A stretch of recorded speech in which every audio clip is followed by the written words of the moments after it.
The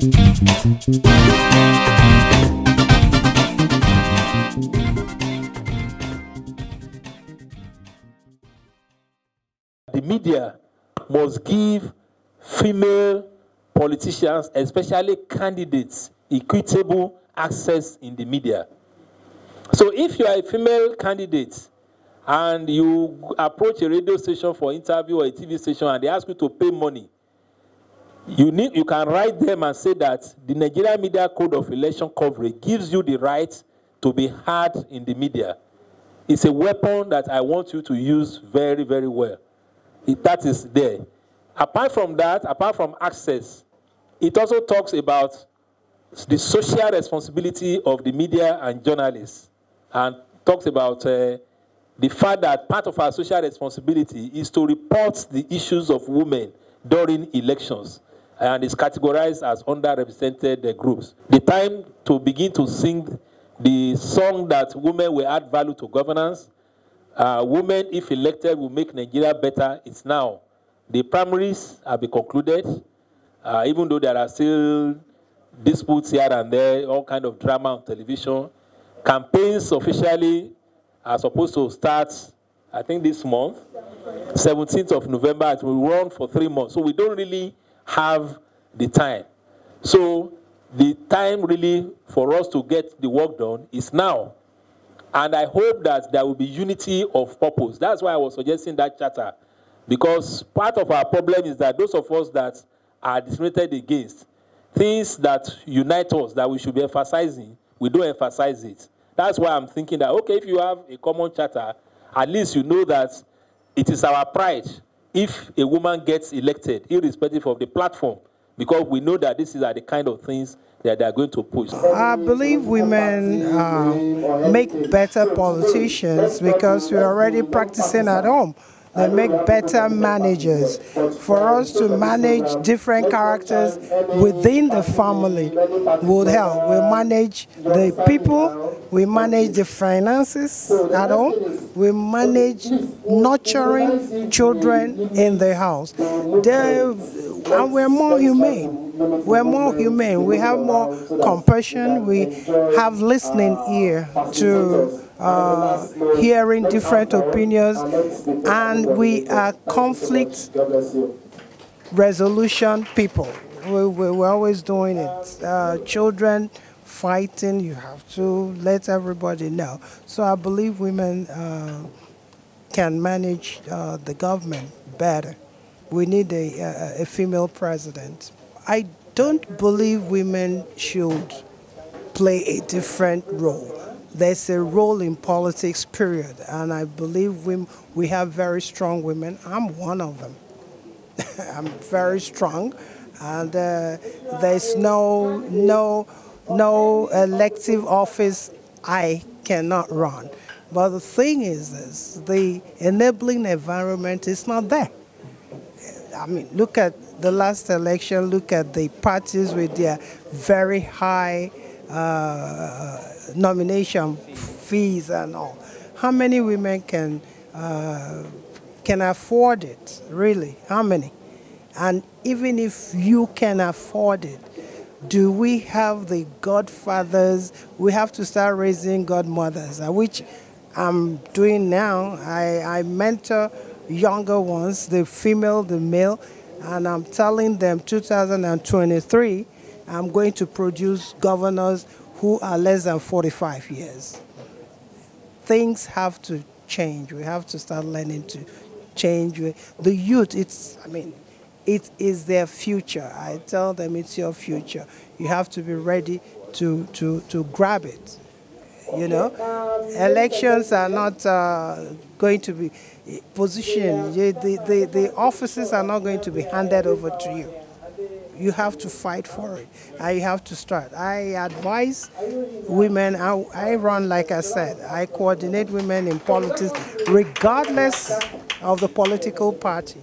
So, well, they're all here. My women, if you notice, they keep coming to me, and they are from different political parties. And we say, vote women. If you don't vote, you fight yourself. How do we get women there? We need women for women's policies in government. A man does not know what I need. I mean, it's like, as a woman, you have your monthly period.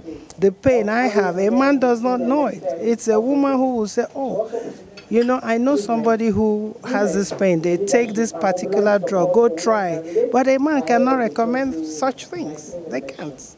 They cannot.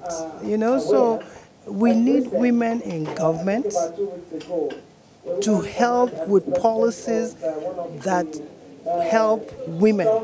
There's no two-way about it. And we don't. It's unfortunate this dispensation, rather than have more women that are going to be running election, we have less than what we had previously. And it's a bloody shame. It's really a bloody, it hurts, you know. On a general note, the attitude overall, it does not embrace women, and that's unfortunate.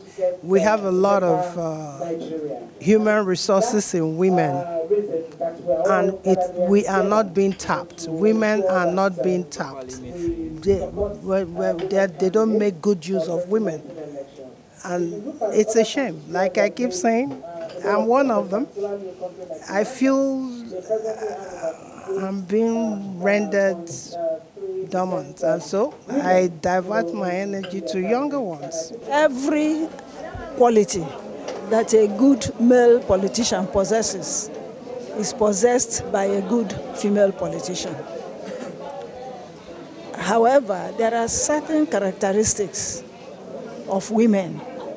We know that somehow society has placed women in the position that they are the caregivers. They take charge of running of the home. That particular experience must come handy to any woman who wants to seek leadership in politics. First of all, women having been managing the home, because in essence they are the ones managing the home. Managing any other community, it's a little bit more simple for them than men. Because of that experience of managing, you manage your husband, you manage your children, you manage finance. So these are some of, well, and again, anyway, over the years, we have also seen that less women, I'm not saying that some women are not corrupt, but from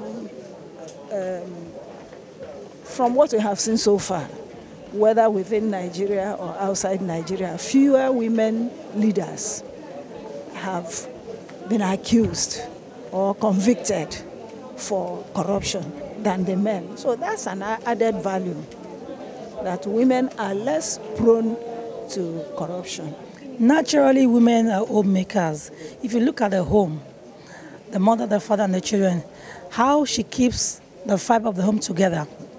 She has that, she's multitasking, she can be pregnant, as well be nursing, and that is the same thing she does in government, if she's allowed to take her place in decision-making in the nation. She knows where the shoe pinches, she knows what is to be allotted to the girl child, to the boy child. She knows what the father should get. The same mechanism that she used to put her home together is the same she's going to use when she gets into government. Women are playing the biggest role in politics. Take even this hall, look at the hall. For every political meeting, we have 65–70% of women. One, we are the one that calls the shots, the votes. We bring out the votes. So when men take position, who does? We do. We do the electioneering. We go in there to get the votes, not the men. But when we do and get the vote, what do we get? Nothing. And that is what should change. We need women to be in government. We need women to be empowered. Our leaders should have the political will to give women a chance to exist side by side with them in leadership.